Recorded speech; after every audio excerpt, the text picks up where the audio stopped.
Buenas tardes a todos. En primer lugar quiero expresar mi agradecimiento, mi honor, mi orgullo de pertenecer ahora a esta familia de la Academia Nacional de Medicina. Y creo que va a ser una época linda de construcción, de trabajo, de conocimiento. La conferencia mía de hoy tenía dos partes, una en donde me iba a presentar brevemente como lo hizo anteriormente, y una segunda parte que iba a referirme muy sucintamente de los estudios que he hecho sobre envejecimiento cerebral y sobre neuroinflamación y en algunas enfermedades neurodegenerativas, que bueno, voy a pasar. En esta primera diapositiva incluye un slide de lo que era la medicina de antaño. Antaño es no hace mucho tiempo, en donde era la época prepasteriana, en donde los cirujanos operaban de saco y corbata y sin guantes, y no se conocía el concepto de esterilidad. Eso no fue hace muchos años. Hablamos de un poco más de 100 años, y desde esa época hasta ahora hemos avanzado en todos los terrenos, no en el microbiológico, y todo eso ha sido basado en el conocimiento. Quiere decir que el conocimiento, a través de diferentes formas, entre otros la investigación científica y el método científico, ha permitido la acumulación de conocimientos y la traslación al ejercicio médico. Bueno, y creo que en eso es una clave de la medicina moderna el conocimiento, es decir, la unión entre la investigación, la aplicación de esos conocimientos en la práctica médica, el desarrollo tecnológico que acompaña a todos los ambientes médicos, ustedes lo han visto, y que ya vienen de otro lado, no vienen de la biología, vienen de la computación, de la electrónica, pero claramente han impactado en la medicina moderna de una manera fundamental. La contribución nuestra ha sido relativamente muy focal. Yo vengo de un pueblo de Tarariras, del departamento de Colonia, donde mi padre fue mi gran mentor, mi padre era el médico del pueblo, y todo lo que tenía para experimentar me lo daba a mí desde muy chiquito, y bueno, Después tuve un gran profesor que se llamaba Ramón Peré, y que era docente de veterinaria y viajaba a Tararira a darnos clases, era increíble. Él tenía un espíritu investigador, lo mismo que un profesor que tuve en secundaria de Colonia, el Liceo de Colonia, el Bichito Rebufo, que fueron altamente inspiradores en lo que pudo haber sido mi carrera como investigador. Y después, bueno, algunas lecturas que me pasaba mi padre, como de Santiago Ramón y Cajal, de Rita Lee de Montalcini, que en aquella época me fueron construyendo. Luego, muy poco después de haber entrado en Facultad de Medicina y muy influenciado por Cajal, quise entrar en el departamento de Histología, y ahí me recibió una profesora, Matilda Chaval, pero también estaba Reisenberg, había otros docentes ahí que fueron inspiradores, y poco tiempo después me llevaron al Instituto Clemente Estable, al ex departamento del profesor Clemente Estable, que yo no lo conocí, pero que en ese momento lo dirigía Federico Dajas, y ahí me encontré con Omar Macadar, que fue uno de mis mentores también, porque era la persona de referencia que acababa de venir de Estados Unidos. Estaba Hamlet en las vueltas con sus sapos, Hamlet Suárez, y ahí tuve que aprender rápidamente lo de vestibular, y después una cantidad enorme de colegas que fueron realmente los que me dieron el saber principal. Todo lo que viene después creo que fue un poco secundario, lo que pude aprender en el postdoctorado, con un profesor de neurofarmacología muy importante a nivel francés, Jacques Lominsky, uno de los fundadores de la neuroquímica, junto con Axelrod, el premio Nobel Axelrod en Estados Unidos. Un colega más joven, más o menos coetario mío, pero estaba mucho más avanzado que yo, Jean-Antoine Giraud. Eso fue mi época en Francia, y después, gracias a Elio García Aust y a y a Caldeiro Barcia, que había fundado el PDCIVA, se hizo posible mi regreso. Yo no tenía ningún cargo acá en el Uruguay, y entre ellos dos me consiguieron la forma de que yo accediera a un grant de la Unión Europea para regresar al país.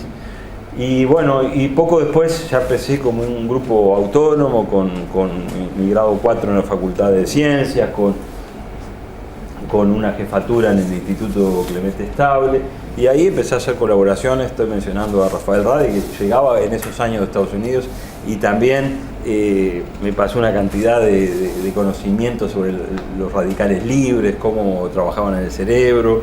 Y ahí también venía de Francia, de Estados Unidos, Patricia Casina, y bueno, y hay una serie también de colaboradores que fueron muy importantes en el establecimiento de las líneas de investigación. Y esta es una línea de tiempo bastante sucinta que termina en el laboratorio actual de Estados Unidos. Pero también quise hacer una línea del tiempo más o menos paralela sobre los aportes que pude haber hecho a la medicina y que esta academia puede haber reconocido. Mis primeras publicaciones fueron desde la psiquiatría, porque yo tuve un cargo de asistente de investigación en el departamento de psiquiatría. El profesor era Pupo en aquel momento. Y ahí había un aparato para medir catecolaminas, y medimos catecolaminas en diferentes enfermedades psiquiátricas, y salieron publicaciones. También con Federico Dajas estudiamos la fasciculina, que era una toxina anticolinérgica muy importante, o procolinérgica muy importante. Y luego en mi época de Francia me encuentro con un fármaco que inhibía la neurotransmisión cerebral mediada por un aminoácido, que es el glutamato, ¿no? Se descubría en ese momento el glutamato como un neurotransmisor excitador, responsable de aproximadamente el 40% de toda la sinapsis que tenemos en el cerebro.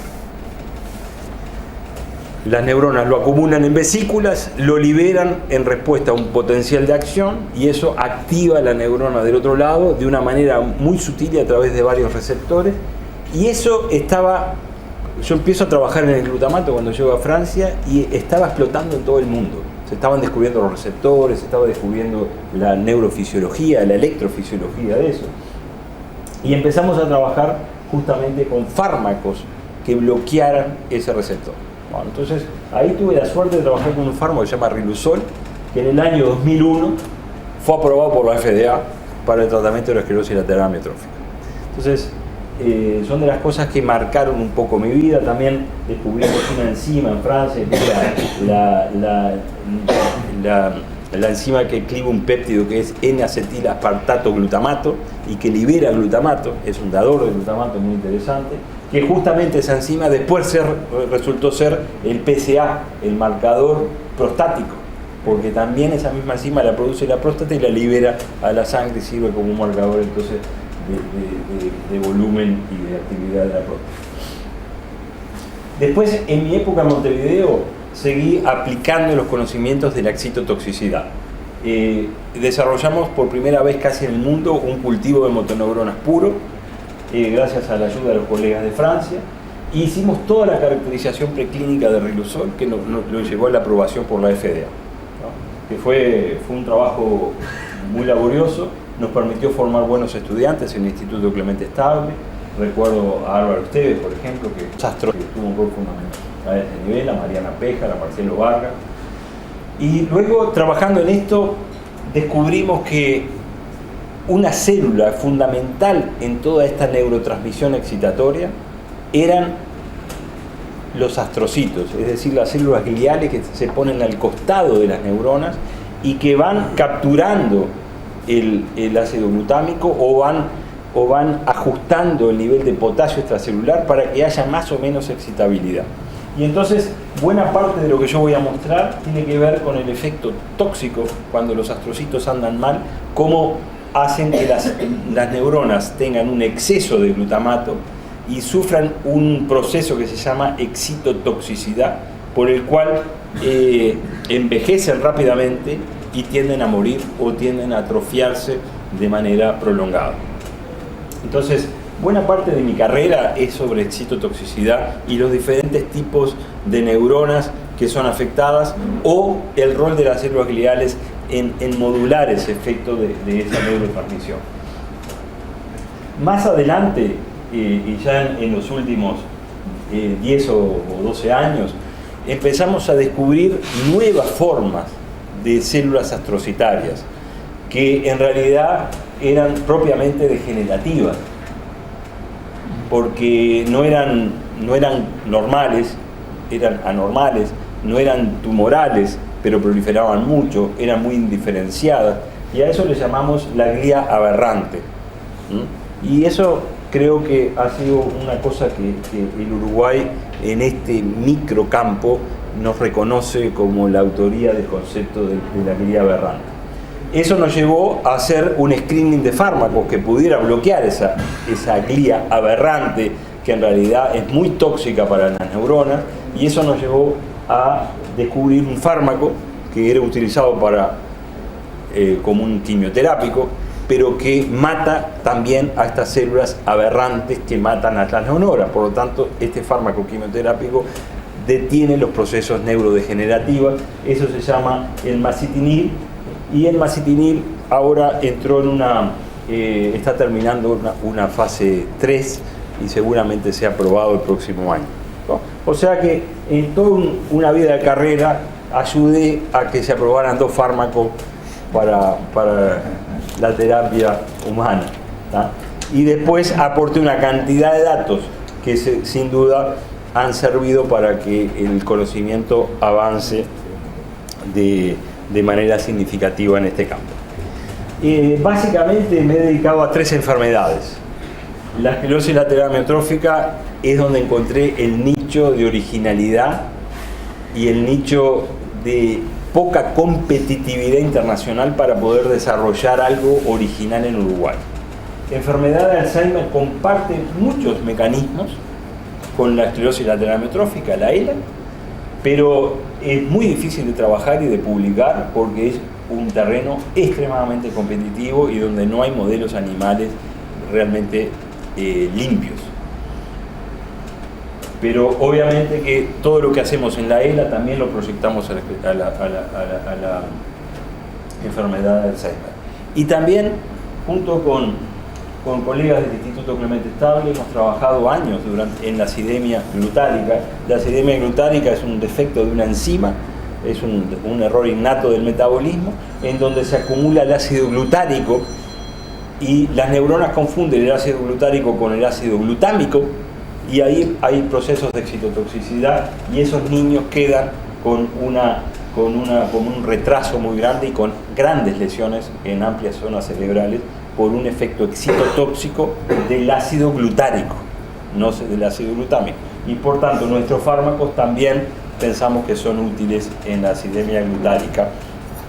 Esta línea la está siguiendo Silvia Olivera en el Clemente Estable de forma autónoma en este momento. Entonces, básicamente lo que tenemos acá son 2 neuronas que comunican su neurotransmisor, una le libera glutamato a otra que tiene un receptor, y lo que se ve es en la trama de células gliales, ¿no? Los astrocitos, la microglía, que en realidad están regulando toda esta actividad, la están regulando de manera muy activa, y además están acoplando la actividad sináptica con la función vascular, y eso se llama el acoplamiento neurovascular, y es extremadamente importante para que las neuronas tengan toda la energía que precisan. Recuerden una cosa, si nosotros dejamos de respirar o el corazón deja de latir, en pocos segundos perdemos el conocimiento, y eso es debido a que rápidamente se descompone nuestra capacidad de neurotransmisión sináptica glutamatérgica. El glutamato tiende a liberarse muy rápidamente, y pasados unos minutos se pasa de una condición de hiperexcitabilidad a una condición de excitotoxicidad. Y las neuronas que están recibiendo la acción del glutamato empiezan a morir activamente. Y ahí están las secuelas, entonces, relacionadas a la muerte de las neuronas. Entonces, en una actividad normal, estos astrocitos están acá y están absorbiendo todo el glutamato que se produce de la actividad sináptica. Lo absorben, lo metabolizan y liberan glutamina, para hacer un ciclo metabólico muy simple, por lo cual las neuronas siempre tienen glutamina y tienen la posibilidad de fabricar su glutamato. Por otro lado, estos astrocitos están acoplados entre sí por uniones que se llaman gap y que permiten el pasaje de moléculas claves. Por ejemplo, la glucosa pasa del vaso sanguíneo a la neurona a través de una ramificación del astrocito, pasa por la otra y llega a la neurona que está un poquito alejada. Es fundamental estas uniones gap, y entonces los astrocitos forman una especie de sincicio que acompaña toda la trama neuronal y que permite bufferear potasio, glucosa y transportarla en su debido momento. Ahora, cuando pasamos a una condición de toxicidad o de degeneración del sistema nervioso, cualquiera sea, hay un exceso de glutamato, ustedes ven una cantidad de puntitos mayores. Estos astrocitos no pierden la capacidad del transporte y de la metabolización, se desacoplan unos con los otros, a veces pueden liberar activamente glutamato y el astrocito empieza a liberarle el transmisor excitatorio. Bueno, y todo esto tiende hacia la degeneración. Quiere decir que las neuronas pierden la sinapsis primero y luego van a entrar a morir. Esto puede ser agudo en una condición de trauma, en una condición de sepsis, en una condición de epilepsia, de una actividad convulsiva, en una actividad hipoglicémica. Puede pasar esto, que no hay suficiente energía para mantener el ácido glutámico y se produce esto.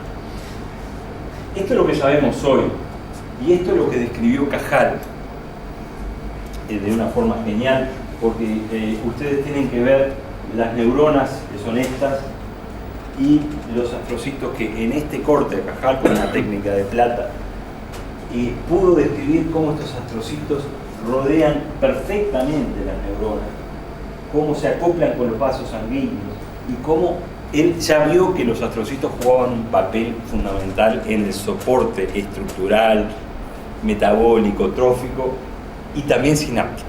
Aunque la idea de sinapsis de él era un poco particular, porque obviamente las observaciones de Cajal fueron previas al descubrimiento de la sinapsis en sí, pero el concepto ya lo tenía.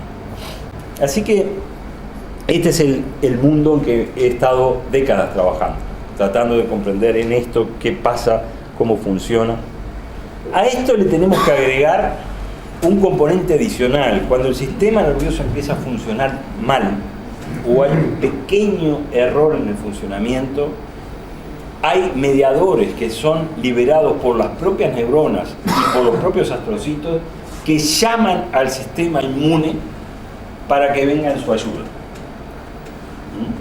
Por un buen tiempo esto es normal, y los linfocitos T, por ejemplo, pasan y se ponen al costado de una neurona dañada para salvatarla. Creo que aquí hay un linfocito T, que son buenos, le secretan sustancias tróficas que las mantienen bien. Pero en determinado momento el sistema inmune empieza a atacar deleteriamente, o sea, en forma nefasta al sistema nervioso, y produce una inflamación que, bueno, la neuroinflamación ahora está presente en todas las condiciones neuropsiquiátricas posibles que sean crónicas. Desde la depresión se puede definir como una gran neuroinflamación. Yo acá estoy poniendo los astrocitos de una persona normal y los astrocitos de una persona con depresión. Los astrocitos pierden actividad, hasta mueren en una condición de depresión.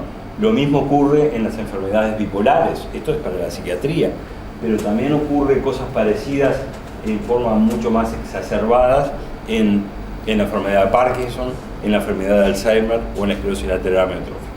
Entonces, uno de los actores inmunológicos más importantes en la neuroinflamación son los macrófagos cerebrales, que le llamamos, después de Golgi, microglías. Y las microglías pueden tener en realidad son macrófagos, son chiquitos, representan el 11% de las células que tenemos en el cerebro, pero se vuelven fagocíticas cuando hay cualquier condición aguda. Por ejemplo, si yo estudio las motoneuronas de la médula espinal, corto el nervio ciático, lo que hace la microglía se activa porque la neurona le indica que tuvo un percance y el macrófago va y fagocita toda la sinapsis que recibía esa neurona para evitar la excitotoxicidad. Y la neurona queda aislada sin recibir sinapsis mientras el nervio se recupera y vuelve a crecer. Bueno, entonces tenemos la fisiología de la glía y el componente inflamatorio. El componente inflamatorio, a su vez, y eso se lo tiré para Henry. Henry, mirá acá que hay un aparato digestivo acá. Hay una conexión. Bueno, entonces una conexión, yo no podía dejar traer esto. Hay todo un conexionado entre el intestino y el cerebro. O sea que las acciones inflamatorias, sean positivas o sean negativas que recibe el cerebro, por alguna razón están directamente conectadas con la intimidad microbiana que tenemos en nuestro intestino. Y es como un segundo cerebro que nos aumenta la excitabilidad, nos mejora el sueño, nos altera el sueño, y hay múltiples sistemas, ustedes ven, no solo aquellos mediados por el nervio vago, pero también los metabolitos. Cuando se observa un enfermo con una enfermedad neurodegenerativa, una esclerosis lateral amiotrófica, uno va a la sangre, saca un pedacito de sangre, mide partículas bacterianas, como por ejemplo los lipopolisacáridos, y están extremadamente aumentados. Quiere decir que ese paciente tiene un intestino que está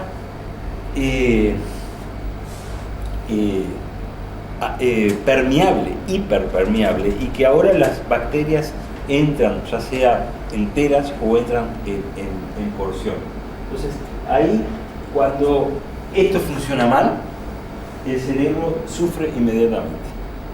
Y esto podrá ser usado, porque estoy hablando en futuro, para regular las enfermedades neurodegenerativas. Ustedes saben que para la enfermedad de Parkinson se han descubierto bacterias en el intestino que producen metabolitos neurotóxicos para las neuronas dopaminérgicas. También existe lo mismo para la enfermedad de Alzheimer. Hay un subgrupo de pacientes con enfermedad de Alzheimer que tendrían toxinas circulantes producidas por el propio intestino que poco a poco van y de manera silenciosa afectando el cerebro. El problema es que todavía, Henry, nos tienen que dar más elementos para ver cómo usar esto a favor de la prevención de los pacientes. Ahora bien, cuando entramos en una enfermedad neurodegenerativa, cualquiera de las que he mencionado, hay una cosa que se parece mucho al cáncer, que es que una vez que comienza una enfermedad, su progresión es ineluctable y difícilmente se detenga. Y esto es algo que a mí me ha trastornado durante años. ¿Por qué es eso? ¿Por qué estos fenómenos son progresivos? No conocemos ninguna terapia que los pueda parar. Y aquí ejemplifico cómo la enfermedad de Alzheimer empieza en la parte temporal, más profunda, ¿no es verdad? Afectando el hipocampo, el lóbulo temporal, y luego con el correr de los años se va extendiendo y la patología se ve en prácticamente toda la corteza cerebral y amplias regiones subcorticales. Entonces, para esto nosotros hemos desarrollado una teoría, una hipótesis de trabajo que durante años la hemos mantenido, que es la hipótesis de la regeneración-degeneración. Quiere decir que nuestro cerebro en condiciones normales tiene un aparato regenerativo, como lo tiene el sistema digestivo, como lo tiene el corazón, como lo tiene el músculo o el hueso, en el cual tenemos una neurona rodeada por sus glías, recibimos un daño o un estrés y hay una reacción inflamatoria, me corto la piel, me hago un tajín en la piel, se me inflama unos días, se ayuda a cicatrizar y vuelvo a la normalidad, ¿no es verdad? Y esto en nuestro cerebro tenemos que considerar que pasa muy frecuentemente. Jugamos al fútbol, tenemos inflamación en algún lado. Mañana vamos a ver Uruguay con todos los nervios, y nuestro cerebro va a tener inflamación. Todo va a tener inflamación. Tenemos un evento psíquico importante, un duelo, cualquier disgusto va a dejar una traza. Pero esto va y vuelve. Y solamente en algunas personas que ligan mal y que no sabemos por qué, en algún momento en este ir y venir se degenera, aparecen nuevos tipos celulares, seguramente por mecanismos epigenéticos, aparecen nuevos tipos celulares que empiezan a degenerar el sistema. Entonces acá lo pintamos con color negro y esto implica que estas células tienen el potencial de proliferar y de migrar hacia otras regiones para ir haciendo progresar la enfermedad.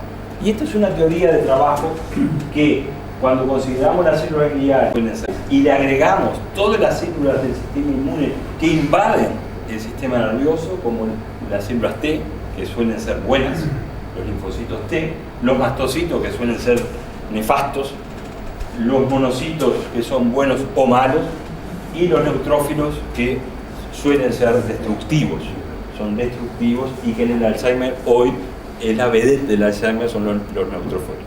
Los neutrófilos invaden el cerebro de Alzheimer, y cuando uno bloquea con un fármaco los neutrófilos, por lo menos en los ratoncitos que tienen Alzheimer, la enfermedad se detiene.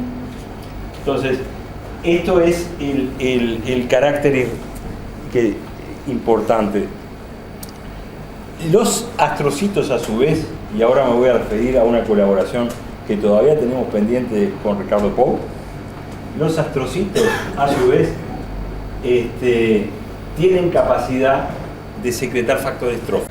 Uno de ellos es el factor neurotrófico descrito por Rita Lee Montalcini, y que ella misma dijo y pronosticó en esta revisión casi del final de su vida, ella vivió 104 años, que este factor de crecimiento nervioso podría ser una neurotrofina, que fue por lo que ella ganó el premio Nobel, y que podía convertirse en una neuroquina, quiere decir en una citoquina inflamatoria. Y nosotros fuimos a trabajar en esto. Es un tema que estamos trabajando con Rafael Radi, pero también hablando de endometriosis. Hace muchos años con Ricardo Pou salió este tema como un posible mediador del dolor en la endometriosis, ¿no? Y hicimos cosas interesantes que están pendientes por terminar. Y bueno, y nosotros descubrimos que este pasaje de neurotrofina a neuroquina podría estar mediado por una modificación post-translacional, por una nitración, que es la especialidad de Rafael Radi. Entonces, lo que proponíamos era que un daño neuronal iba a llevar a los astrocitos a sobreexpresar esta proteína, que al mismo tiempo iba a haber una condición de inflamación donde predominan los radicales libres y el óxido nítrico y todos esos mediadores, y que esto iba a dar lugar a especies nitradas de NGF que iban a tener una ganancia de función. Y esto es un aporte significativo, que hoy por hoy lo que tenemos es anticuerpos monoclonales para dirigir esto, y estamos trabajando en esto, y yo quiero dar mi reconocimiento a Ricardo Pou y a Rafael Radi porque estuvieron en esto. Hace años que no estamos publicando en esto, pero el día que publiquemos va a ser algo fuerte. Ahora me quería referir unas breves palabras a la relación entre neurodegeneración y cáncer, porque esta es otra de las preocupaciones mías y de las ideas mías que me han movilizado más. Porque claramente que podemos decir que la neurodegeneración es un cáncer sin tumor, o sea, son células suficientemente degeneradas que no responden a ningún control, que suelen proliferar mucho más. Y acá estoy adoptando una figura de un colega para mostrar cómo el cáncer y la neurodegeneración se asocian a fenotipos senescentes. O sea, antes de haber la degeneración tiene que haber un envejecimiento de las células y cambios senescentes. Y eso está dado en buena medida en un tejido normal por un tipo de células senescentes que son las células SASP. Esto quiere decir un fenotipo secretorio asociado a la senescencia, que quiere decir que cuando en todos nosotros y en cualquier tejido, cuando unas células envejecen, una subpoblación de ellas van a dejar de proliferar porque ya están envejecidas, pero van a ponerse a secretar una cantidad de factores tróficos para que todo el resto de las células que las rodean tengan capacidad regenerativa. Y este fenotipo SAS, que es bueno para sobrevivir unos años más y mantener un poquito de actividad trófica, el problema que tiene es que es pro-oncogénico. No sé si acá tenemos los oncólogos que me validan esto, pero en los tejidos neoplásicos uno ve que hay miles o una gran proporción de células senescentes secretorias que lo que hacen es reclutar y hacer los cambios fenotípicos de uno a otro. Entonces, en todo esto se ve que hay una gran analogía entre el cáncer y la neurodegeneración, justamente por la aparición de estos fenotipos SAS que promueven la degeneración de las células vesicales. Entre todas estas células que hemos descrito, hay una publicación mía que creo que es importante porque es la confirmación de todo esto, es la aparición de estas células que aquí están marcadas con KI67, que es un marcador de proliferación celular, estas células amarillas, que están rodeando a una motoneurona en un modelo de esclerosis lateral amiotrófica, y ustedes ven cómo esta neurona, que va a morir dentro de pocas horas, está rodeada de estas células inflamatorias de tipo microglial y que nosotros llamamos microglia aberrante. Bueno, entonces, un poco para resumir, nosotros tenemos que cualquier tipo de injuria, puede ser psicológica, puede ser física, vascular, traumática, de cualquier tipo, efectos metabólicos o inflamaciones sistémicas que pueden venir del intestino, de una sepsis, ¿no? Van a dar lugar y van a propiciar a la aparición de células gliales aberrantes, y que estas células gliales aberrantes van a resultar en una toxicidad neuronal, en una alteración o disminución de la neurotransmisión y finalmente en neurodegeneración. Esa es la idea central que yo quería transmitirles acá. Evidencia que estas células están en el humano la hemos obtenido en colaboración con Pamela Shaw y también con Peter King de Estados Unidos en cortes de médula espinal humana. Ustedes ven acá una motoneurona y aquí ven células que tienen un marcador específico que es la conexina 43 para esta célula. O sea, tenemos evidencias que estas células están en el tejido humano, si bien esto todavía no lo hemos publicado formalmente porque es extremadamente complejo y extremadamente ambiciosa la publicación y que queremos hacer. Muy bien, y ahora le voy a presentar dos cositas sobre lo más reciente y siguiendo con este concepto de que la neurodegeneración es parecida al cáncer, hemos usado un inhibidor de tirosina quinasa, ¿no? Que es el masitinib, pero que es parecido al imatinib o es parecido al nilotinib, inhibe los receptores de CSF1 receptor, que esto es más bien para los macrófagos, inhibe el PDGF, que es bastante extendido, el c-KIT, que están en las células hematopoyéticas, y entonces al inhibir estos dos receptores va a bloquear los macrófagos y las microglías y neutrófilos y los mastocitos. Y entonces nosotros, usando modelos de rata, hemos descrito que este fármaco inyectado a las ratas con ELA las mejora y detiene la enfermedad. Entonces, esto a ustedes les puede parecer algo irrelevante, pero este es el único fármaco en toda la historia de la investigación en ELA que puede detener por unos días la enfermedad y puede aumentar la sobrevida en un 50%. Por esta razón esto fue llevado a un fase clínico de más de 400 pacientes y ha mostrado efectos muy positivos. Los pacientes que son tratados con este fármaco antes de los 6 meses después del diagnóstico prácticamente no decaen en su actividad motora. Eso hay que confirmarlo en otro caso. Bueno, nosotros acá demostramos obviamente que las células que el masitinib bloquea la aparición de células aberrantes, esto lo podemos pasar, mejora la sobrevida de motoneuronas, todo esto en las ratas, las sinapsis neuromusculares son preservadas de manera muy llamativa. Y bueno, y esa es la contribución. Y ahora voy a decir un epílogo, porque uno, en la vida de investigador, uno puede estudiar muchas cosas, pero hay otras cosas que quedan pendientes.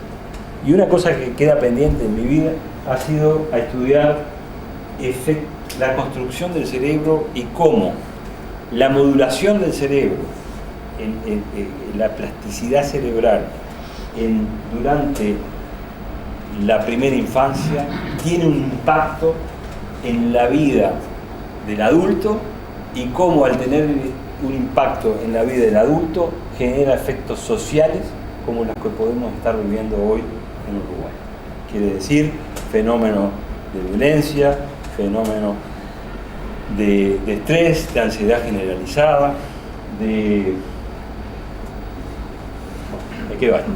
Entonces, sin embargo, esto nunca lo he podido investigar. Sin embargo, me he unido a UNICEF, me he unido a varias instituciones de tipo asistencial que apoyan a la infancia, y he dado charla por todo el Uruguay y me he sentido enormemente satisfecho con esto, porque es una suerte de predicación que uno hace para que uno puede transformar la sociedad entera cuidando a uno y cada uno de los niños, para que en esos primeros 3 años de vida, donde se construye y se cablea el 90% del cerebro, a los 3 años ya tenemos 90% del cerebro ya cableado y se ha instalado para funcionar el resto de la vida. Lo que pasó en esos 3 años de la vida y en el embarazo fue determinante.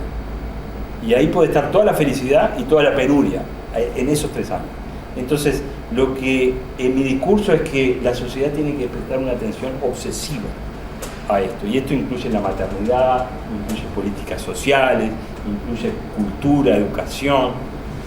Bueno, y cuando muestro esto, muestro este fenómeno que es increíblemente complejo, cómo en 9 meses el cerebro crece de una manera increíble adentro del útero materno, y cómo eso sigue creciendo hasta el 3er año de vida. Al 90% lo tenemos en progresión, que es la máquina más compleja que puede haber en la Tierra, que seguramente va a ser incomprensible para el hombre, por lo menos por varios siglos de aquí en adelante.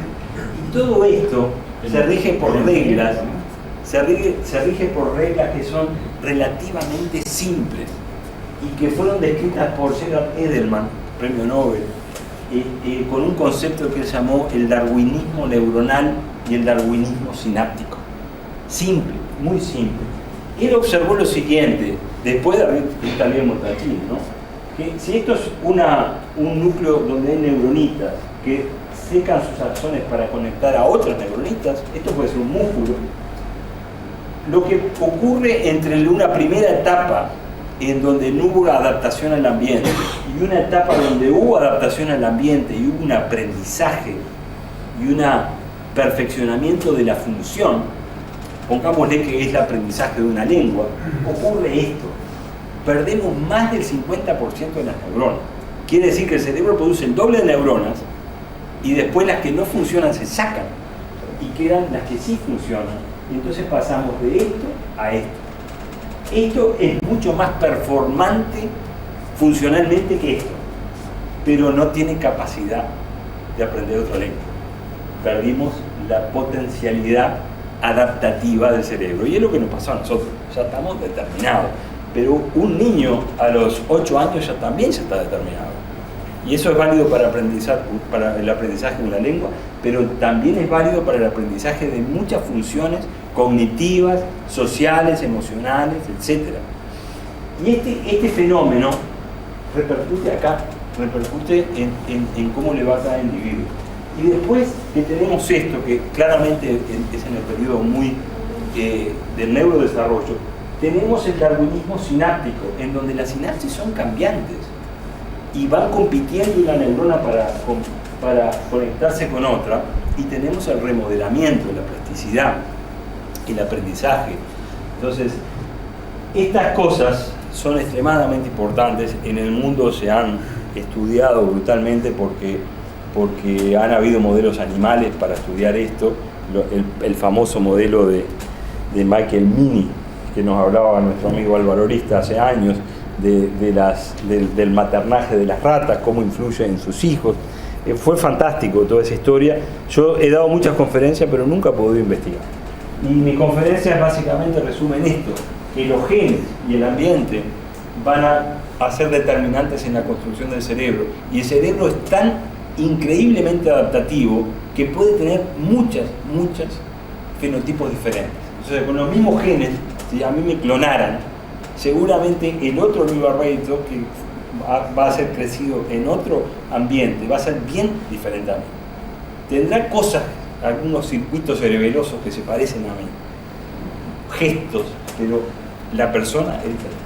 Entonces, genes, ambiente y construcción del cerebro, y esto nos da un fenotipo con un capital neuronal, un determinado conexionado y un determinado selección de neuronas. Y lo más increíble de esto, y con esto termino, es que estos efectos en la construcción del cerebro son transgeneracionales. Y no transgeneracionales de la madre al hijo, sino que pueden saltar varias etapas. Les voy a poner un ejemplo que leía hace poco. Las mamás obesas aumentan el riesgo de obesidad no solo en sus hijas, sino en sus nietas. Quiere decir que los óvulos de una mamá obesa sufren cambios epigenéticos por la obesidad, por la inflamación que significa la obesidad, que como cuando va a tener el hijo, los óvulos ya se están formando en el ovario del hijito que está dentro del útero, esos óvulos ya están, digamos, cableados o formateados para aumentar el riesgo de obesidad en la segunda generación.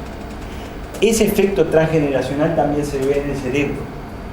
Quiere decir que una persona o un niño sometido a un estrés tóxico, recuerden ustedes que los niños sometidos a maltrato, si le hago una resonancia magnética, tienen un cerebro chiquito y atrofiado como es una persona con una demencia de Alzheimer. Eso por suerte es reversible. Entonces, yo tengo un niño que ha sufrido un maltrato, que ha tenido secuelas, que después cuando es grande seguramente va a tener conductas violentas, que va a ser un mal paternaje. El hijo que él va a tener seguramente tenga esa misma impronta, y así sucesivamente en generación en generación. Ese efecto está reconocido científicamente en el ser humano y en los animales de experimentación, y por eso es que decimos que la vulnerabilidad trae la transgeneracionalidad.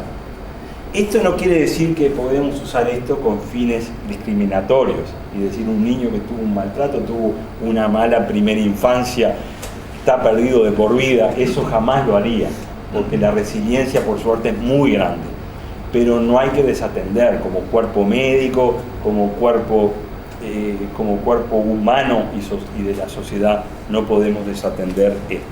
Por eso es que el epílogo de mi conferencia tiene que ver con esto, que lamentablemente nunca lo pude investigar, por más que tengo colegas que me están invitando y que están, por ejemplo, el profesor de neuropediatría del Pereira Rosell, que está haciendo trabajos en el terreno sobre esto junto con neonatólogos, pero nunca he tenido el tiempo para poderme dedicar a ayudarlos en esta tarea. Por ahora quiero decir muchas gracias, quedo disponible y quiero conocerlos más a todos y seguir disfrutando juntos.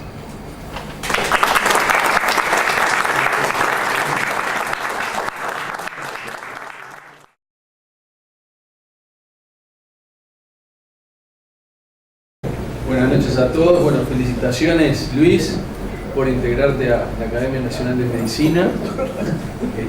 Un reconocimiento muy justo a un amigo y además un neurobiólogo de peso internacional. Siempre que me ha tocado lo he planificado así.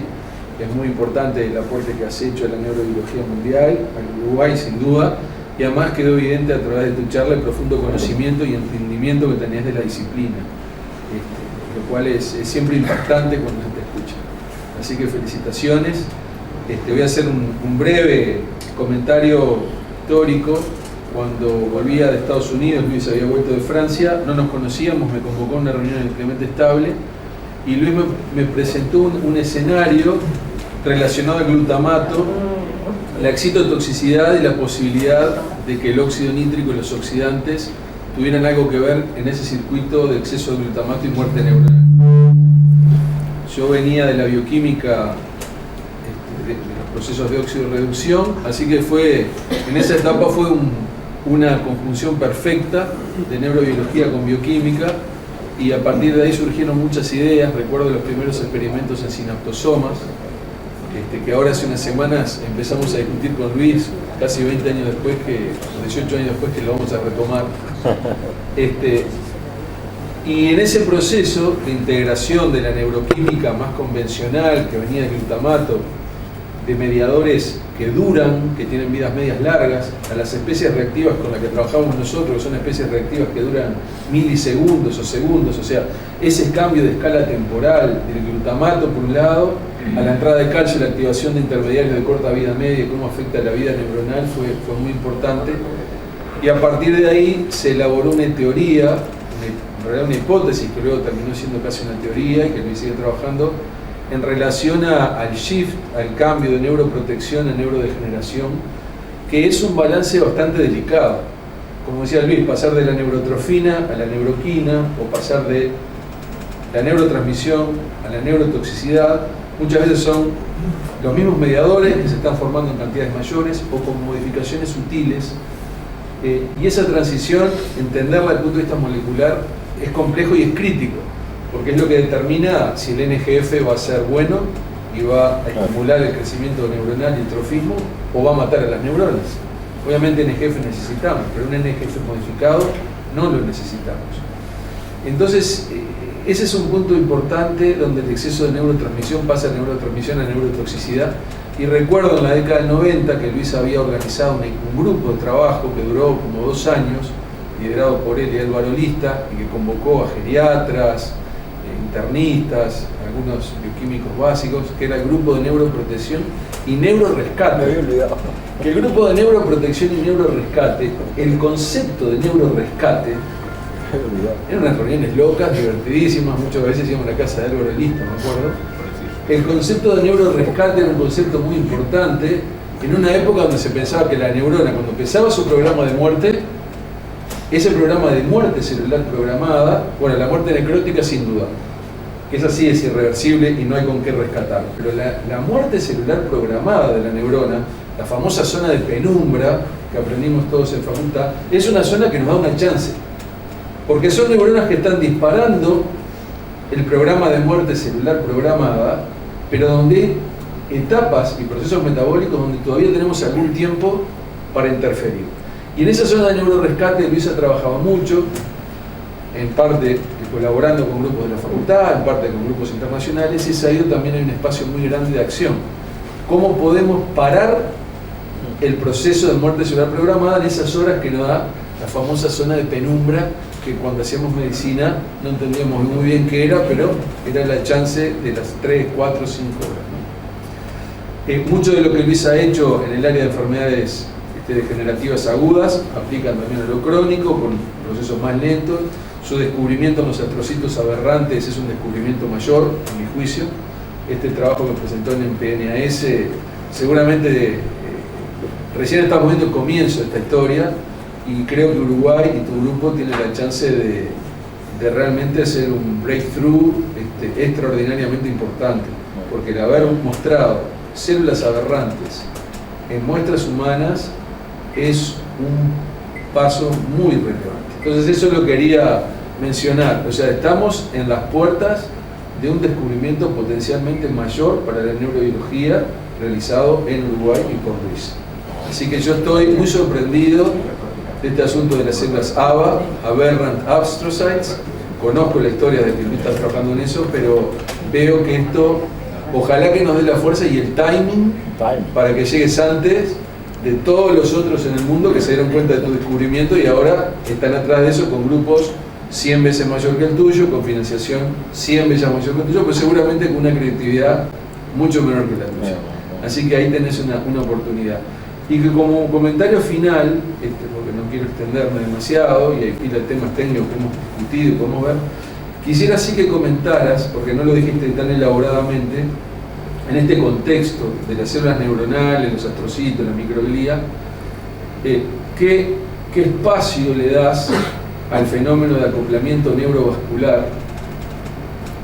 ¿Cómo funciona el componente vascular? Y si aquel paradigma de la degeneración cerebral vascular versus la degeneración cerebral Alzheimer, si en realidad son mecanismos fisiopatológicos tan separados e independientes, o si en realidad están retroalimentados. ¿Cómo es el estado del arte, según tu opinión, y cómo lo ves vos? Porque es un problema que a mí me preocupa en particular, porque el óxido nítrico, por un lado, afecta a la neurona, pero por otro lado genera vasodilatación. No, ahí claramente que el cerebro humano tiene una especificidad diferente de todos los animales, porque la clave del cerebro humano está en el acoplamiento neurovascular. O sea, mantener toda la masa que tenemos, que consume el 10% del oxígeno que consumimos en un kilito y 200 gramos de cerebro, es un desafío de la biología increíble. Entonces, ahí cómo hacer para que cada neurona tenga su oxígeno y su glucosa para funcionar es clave, es precisa, glucosa y oxígeno, glucosa y oxígeno. Entonces, ahí el tema se da en dos vertientes. Por un lado, toda la actividad angiogénica, que es muy intensa y está mediada por los propios astrocitos, o sea, se están formando y deformando capilares todo el tiempo. Y por otro lado, el óxido nítrico, que funciona vasodilatando para que entre más sangre, o vasoconstruyendo para que entre menos, que es lo que mide en buena medida el PET cuando estudia el metabolismo de la glucosa. Entonces, en los animales más o menos lo entendemos, es relativamente simple porque los cerebritos son chiquitos, en el ser humano tiene una complejidad mayor, pero claramente hay enfermedades neurodegenerativas que empiezan por lo vascular. O sea, se desajusta el acoplamiento neurovascular, hay una isquemia prolongada, microisquemia prolongada, silenciosa durante el tiempo, hay toda una respuesta orgánica y después de 5 años, de 10 años, ¡pum!, tenemos una degeneración que es imparable.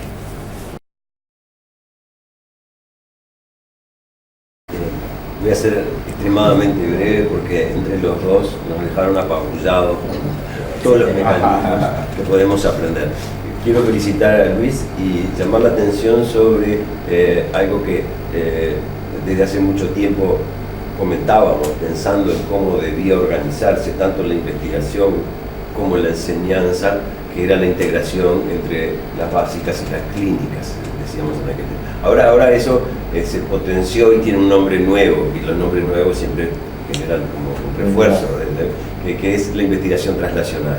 Yo creo que es un ejemplo fabuloso de investigación translacional la que nos mostró Luis, que va desde las nuevas estas glías aberrantes, por un lado las moléculas involucradas, esto del NGF que es imprescindible y por eso desarrollamos el cerebro, pero que si se nitran, entonces se transforman en una agresión, que es el mecanismo de agresión de la célula aberrante, y cómo desde ahí llega hasta las enfermedades y la relación entre las enfermedades y la manera como progresan, y cómo, por tanto, sabiendo eso, se puede corregir o por lo menos enriquecer. Entonces, mis felicitaciones. Y después quisiera hacer simplemente una reflexión de viejo neurofisiólogo, digamos, de la estirpe, digamos, Cajal, estable, entonces, conexionado, y el neuronismo, de ir a registrar cómo funcionan las neuronas, mirando los circuitos, y con un desprecio que en realidad las glías eran como especializaciones del intersticio, era como un intersticio como engreído, digamos, de alguna manera.